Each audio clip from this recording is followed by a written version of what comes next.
In the film Somnolence, we're going to take you thousands of years into the future. And what is life like then? Well, apparently we're so evolved we don't even need to sleep anymore.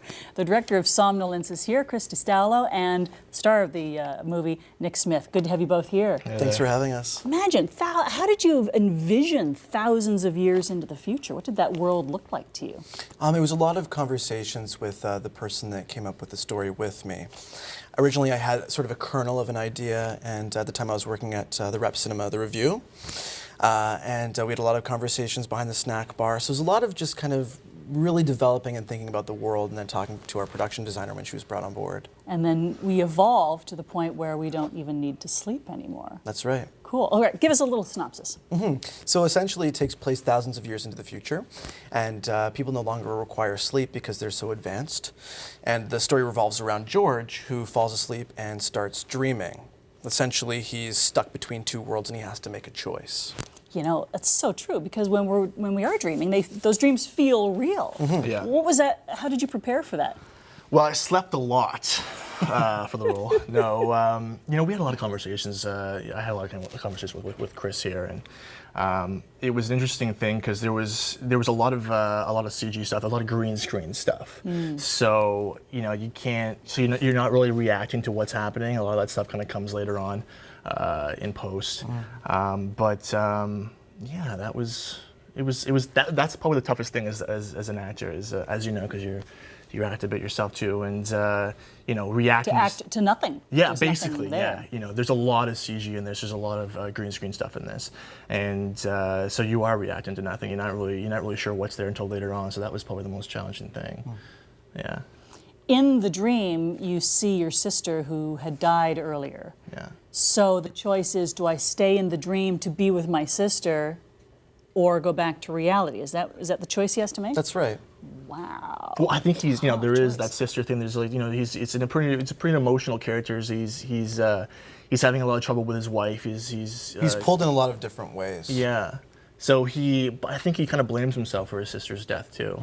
So he hasn't let go of that. And this is also a world where dreams, no one knows what dreaming is, because sleep isn't necessary anymore. So he's completely alone in this world. Here's a little clip from Somnolence.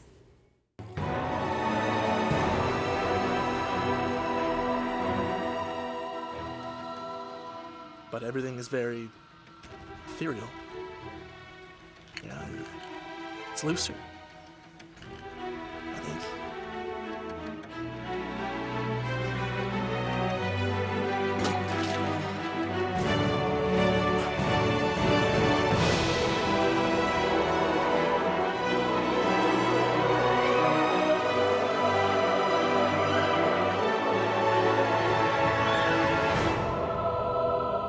Everything's different, and you know it, but you don't. And I was seeing things I knew, but none of it connected.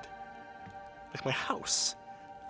But then my sister was there, and she couldn't have been there because that makes no sense. And why is that? She's dead. Ooh, scary. He's in shock, doesn't know what to do. Thank you for not putting us in silver suits, by the way. That's always such a cliche of the future. Well, that was a big part of it for me as well, is that I find that sci-fi is a very difficult genre to kind of relate to for a lot of people, so it was really important to me to make it relatable for everybody. There's a lot of special effects, computers that aren't, it's not the touch and feel computer that we have today. It's just an image that floats in front of us, right? All of that we imagine will probably happen in the future, so it's amazing that you're able to create that on such a small budget. And the music, too, is quite impressive. Well, was that done locally as well? No, that was actually done by an LA-based composer who actually wrote me out of the blue, and I thought his work was absolutely fantastic. So I was like, yes, absolutely, we have to work together on this. Brilliant. How are we going to see this film? Right now we're submitting it into film festivals like TIFF and Cannes, all over the place. So you're also trying to expand it too, is that right? That's Through right. a feature, yeah. Well, it's being written right now, actually. Yeah. How long is this one? This is 13 minutes. Aha. So that would require a lot of extra stuff. Well, we really feel like we sort of just skimmed the surface with the short film, so we're excited to dig deeper and really get into it. And also the fact that he did this like on such a small budget too. I mean, if we actually had a bit more money, I mean, it's incredible what he did with this film. Well, and that must be impressive to big movie houses, because they're always looking to save money and then charge us twice as much in the theater. But to find a director who can be so efficient with each dollar must be turning a lot of heads. It's certainly a feather in your cap, for sure, to be resourceful and learn how to stretch your dollars. Yeah. What's the film industry like these days in Toronto? What's happening?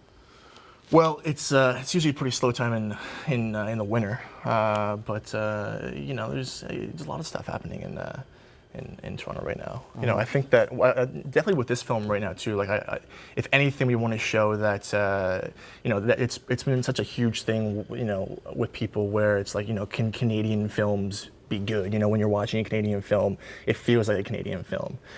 And we hope that when you watch something like this, you know, there is a lot of CG, and it's a cool story. It's definitely an original story. We hope that you know, it represents Canadian film well. That's I know right. when I watch, I don't think it's, but you know, obviously I'm in it. But I mean, when I watch it, it doesn't feel low budget. It doesn't feel like a Canadian film. It's not a documentary on Buffalo. You know? So.